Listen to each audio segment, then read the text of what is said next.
अस्सलाम वालेकुम दोस्तों। मेरा नाम हाफिज़ वकास है जी।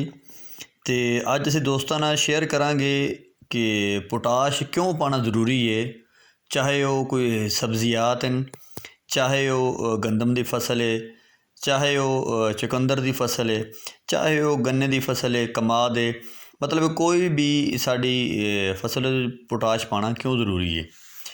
पोटाश एक असी जर्नल जी गल सुनी दी जी मार्केट चों हर तरफों लोगों को दोस्तों को अहबाब कोलों भी यार वज़न वधांदी है पानी चाहिए है। ठीक है ना जी। तो अज गल कर लेंगे जी गंदम के हवाले नाल ही भी गंदम ते पोटाश किस टाइम पानी चाहिए है। पहले तो गल है लोग DAP तो जिले नैट्रो कुछ आदन आदा नैट्रो तो पाते पर DAP गुआरा तो यूरिया पा के जान छड़ा लेंदे है।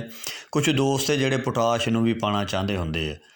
तो पर वो जोड़ा एक ज़हन बनया वा ना जिमीदारां दे यार इन्हूं गोभ तो पावांगे। अक्सर दोस्त भी कहते यार इन्हूं गोभ तो पाओ, चलो उस टाइम दाना बन रहा होंदा तो चलो कोई फ़ायदा हो जाएगा ना। तो अज मैं एक दोस्तों नाल थोड़ा जिहा इस तो मज़ीद अगे जाके थोड़ा जिहा दोस्तों नूं चाहांगा दसना कि इन्हूं किस टाइम पाइए तो ज़्यादा फ़ायदा लिया जा सकता। ठीक है, एक तो उन्हें दाने तो वधाने ही वधाने आ, वजन भी वधाना ही वधाना, सिट्टे की भराई तो पूरी करनी ही करनी है। ठीक हो गया जी। उस तो इलावा अगर तुसीं चाहते हो भी ये असी ज़्यादा फ़ायदे लै सके तो कदों इन्हूं अप्लाई करिए। तो सानू जो फवायद देखने चाहिए पोटाश किस टाइम पानी चाहिए। पोटाश कोशिश करो तुसी अपनी जल्द तो जल्द उन्होंने जी फसल है दे देनी चाहिए है ताकि वो जो एक तो ज़्यादा फ़ायदे हो सकन।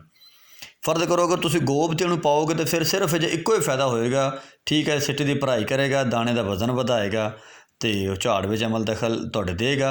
पर जोड़ा अगर तुसी इनू जल्दी तुसी इस्तेमाल करो, फर्ज करो बिजाई के टाइम अगर इस्तेमाल कर लेंदे हो या फिर तुसी इनू बीजण तो दूसरे पानी ते इस्तेमाल कर लेंदे हो या पहले पानी नाल इस्तेमाल कर लेंदे हो, फिर ये जिहड़ा है तुहाडे जे फ़ायदे वध जांदे है। पहला फ़ायदा तो यह वध जाता ना जी, अगर पोटाश तुसी पहले या दूजे पानी ते पाओगे तो तुहाडे पौधे का झाड़ बनाने दे विच भी पोटाश का बहुत अहम रोल है। ये बहुत अहमियत का हामल है। अगर पहले तुसी पानी या दूजे पानी च पाओ तो यह एक फ़ायदा सीधा सीधा यह वध जाता वा तुहाडे पौधे दे अगर शाखां 2 निकलनी से तो 4 निकलणगियां, अगर 4 निकलनी से तो 8 निकलणगियां। मकसद ये जो फ़ायदा हो जाता। दूसरे नंबर पर फिर अगला फ़ायदा जिहड़ा सिट्टे की भराई तो दाने की भराई वो सारे अमल तो सारी गल ने करने ही करने हैं।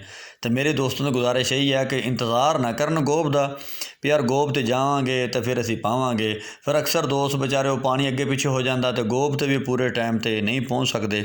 दोस्तों तो मैं गुजारिश कराँगा पोटाश इस्तेमाल करो। हाँ, तुहानूं SOP मिले जिमें तस्वीर लाई तुहाडे सामने एक 25 किलो थैले की ये तुसी बेहतर तो है 12.5 किलो तुसी किले नूं पाओ। पर अगर नहीं भी तुसी पा सकते हो फिर भी तुसी इन्हूं कम से कम 10 किलो तो फी किले नूं पाओ। एक बैग 2.5 किले नूं फ्लड करो तो मैं कह जे शानदार रिजल्ट लवो। तो इन्हूं कोशिश करो जिन्ने जल्दी हो सके इन्हूं फ्लड करो।